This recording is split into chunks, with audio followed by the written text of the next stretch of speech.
रूपकुंड यानी कि मानव कंकालों की झील उत्तराखंड की धरती से 5000 मीटर ऊपर पहाड़ों पर स्थित यह झील हिमालय की 3 चोटियां जो कि त्रिशूल जैसी दिखती हैं उनके पास स्थित है। इसलिए यहाँ के आसपास की जगह को त्रिशूल के नाम से भी जाना जाता है। आपको बता दें, त्रिशूल को भारत की सबसे ऊंची चोटियों में गिना जाता है। इस झील में हजारों की संख्या में बीते कई वर्षों से मानव कंकाल बिखरे पड़े हैं। विभिन्न देशों के शोधकर्ताओं और हड्डियों की कार्बन डेटिंग हुई तो नतीजे हैरान करने वाले थे। यूं तो अनेकों एक्सपर्ट ने मानव कंकालों को लेकर विभिन्न तरह के दावे किए। विश्व के सबसे बड़े विशेषज्ञों ने क्या दावे किए हैं और उन सब दावों को समय के साथ कैसे झुठला दिया गया, आज की वीडियो में हम सब जानेंगे। इसके साथ साथ हम यह भी जानेंगे कि इस रहस्यमय झील का नाम रूपकुंड क्यों पड़ा है। समय 1941। उत्तराखंड के पहाड़ों पर चढ़ाई करने निकला एक शख्स जो कि पेशे से एक फॉरेस्ट रेंजर था। वह अभी उत्तराखंड की धरती से 5000 मीटर हाइट पर चढ़ा ही था। जब वह चमोली नाम की जगह पर पहुंचा तो उसने चारों तरफ से पहाड़ों से घिरी एक झील को देखा। जब वह शख्स उसके पास गया तो उसके पैरों तले जमीन निकल गई। इस झील में करीब 500 के आसपास लोगों के कंकाल पड़े थे, जिसमें सर, हाथ, पैर की हड्डियां शामिल थी। ये सभी हड्डियां साधारण मनुष्य की हड्डियों से थोड़ी सी अलग थी। एक अंदाजे से हम समझ सकते हैं कि ये जिनकी भी हड्डियां हैं उनकी हाइट किसी समय में तकरीबन 8 फीट तक रही होगी। इतने सारे लोगों की कंकाल देखकर हर कोई घबरा जाएगा। ये फॉरेस्ट रेंजर भी उतना ही घबरा गया था। ये तुरंत वहां से भागने लगा। कुछ घंटे बाद इसने ये बात ब्रिटिश के दौर में जो सीनियर थे उन्हें बताई, लेकिन इस शख्स की ये बातें सुनकर सब अधिकारी हंसने लगे। इस फॉरेस्ट रेंजर ने बताया था कि यहाँ से 5000 मीटर ऊपर चमोली के पास एक झील है और उसमें 500 से ज्यादा कंकाल देखे हैं। ये बात यकीन करने वाली नहीं थी, शायद इसलिए सभी हंस रहे थे। लेकिन जब करीब 50 लोग वहां गए और उन्होंने जो देखा वह देखकर उनके भी होश उड़ गए। इस झील में वाकई में 500 से ज्यादा मानव कंकाल थे।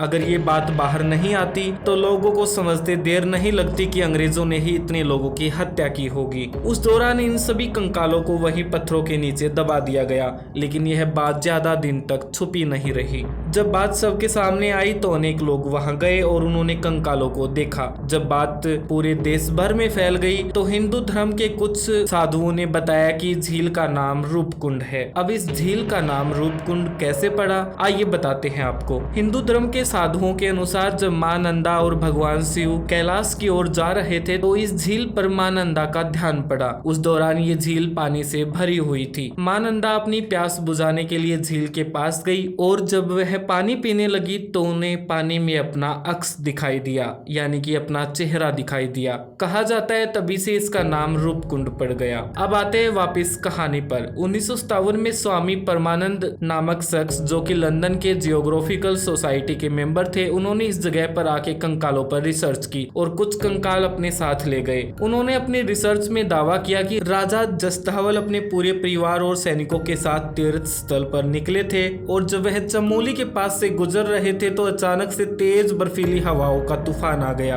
और इस भयंकर तूफान ने उन सबको अपनी चपेट में ले लिया। तेज हवा और बर्फीले तूफान के इस बहाव के कारण सब नीचे झील में आके गिर गए। ये थ्योरी कहीं ना कहीं फिट बैठती थी, क्योंकि झील के चारों तरफ ऊंचे पहाड़ थे। अगर कोई ऊपर से गिरेगा तो झील में ही आके रुकेगा। उस दौरान सबको लगने लगा कि यही सच है। 1980 और 1990 तक कुछ विशेषज्ञों ने इस पर रिसर्च की और दावा किया कि ये सभी कंकाल 1200 साल पुराने हैं। अब इस नई थ्योरी ने पुराने राजा वाली थ्योरी को गलत साबित कर दिया था। 2004 में भारत और 2-3 देशों के एक्सपर्ट ने जब इन सभी कंकालों पर रिसर्च की और हड्डियों की कार्बन डेटिंग की तो पता चला कि ये कंकाल 1600 साल पुराने हैं। इस झील से जब 40-50 कंकाल लाके उन पर और रिसर्च की गई तो परिणाम हैरान करने वाले थे। इनमें से आधे यानी करीब 20 हड्डियों की कार्बन डेटिंग हुई तो पता चला कि ये करीब 2500 साल पुरानी है। इन रिजल्ट्स ने कई सवाल खड़े कर दिए। इससे एक बात तो साफ हो गई कि पीछे 2 और थ्योरियां जो निकल कर आई थी वो सब झूठी थी, क्योंकि राजा का इतिहास 600 से ज्यादा साल पहले का नहीं था। दूसरी थ्योरी ये थी कि ये 1200 साल पुराने हैं, लेकिन कार्बन डेटिंग से पता लगा कि ये 2500 साल पुराने हैं, तो ये थ्योरी भी गलत साबित हुई। अब सवाल ये था कि इतने सारे लोग यहाँ आकर कैसे मरे।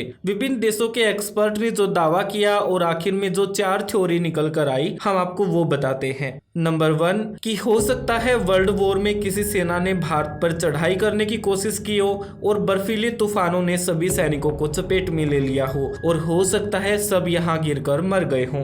दूसरी जो थ्योरी है वो है कि हो सकता है उस दौर में किसी महामारी या बीमारी के फैलने के कारण इतने लोग मारे गए हों। जो तीसरी है, यहाँ से लोग जब कैलाश पर्वत की ओर चढ़ाई करते हों और हो सकता है उनके पैर फिसल गए हों और वो नीचे गिर गए हों। जो चौथी जो थ्योरी निकल कर आती है वो ये है कि हो सकता है किसी धर्म या कोई रिचुअल हो जिसमें लोगों को एक जगह लाके उन्हें बलि या उनके साथ कुछ ऐसा किया गया हो जिससे वो सब मर गए हों। 2006 तक इन सभी सवालों के जवाब मिल गए। नंबर 1, अगर मान लिया जाए किसी देश ने भारत पर चढ़ाई करनी चाहिए और सभी सैनिक जब यहाँ पहुंचे तो बर्फीले तूफान के संपर्क में आने से उनकी मौत हो गई, तो उनके हथियार कहाँ हैं? अब कोई सैनिक बिना हथियार किसी देश में क्यों घुसेगा? दूसरी जो हमने थ्योरी बताई थी वो ये थी कि किसी महामारी के फैलने से इतने सारे लोगों की मौत हो गई हो। लेकिन अगर कोई महामारी फैलती तो हड्डियों के डीएनए और इसके साथ और किसी जांच में उसका जरूर पता चलता, लेकिन विशेषज्ञों के सामने ऐसी कोई बीमारी निकल कर नहीं आई।